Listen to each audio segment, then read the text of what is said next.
in Russia during the Second World War. The Battle of Stalingrad led to the Russian success and was followed up with the final victory.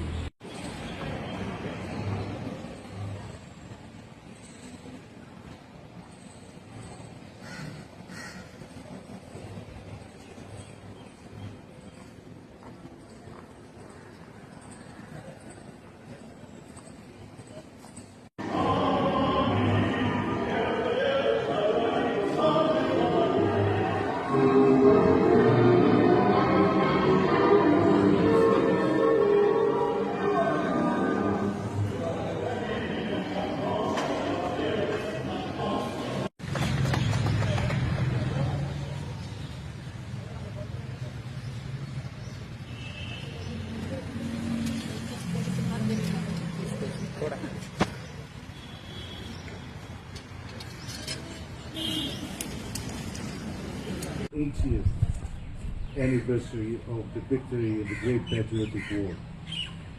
For the people of Russia, the 9th of May is a sacred day, a day of reverence and remembrance, of mourning and of pride.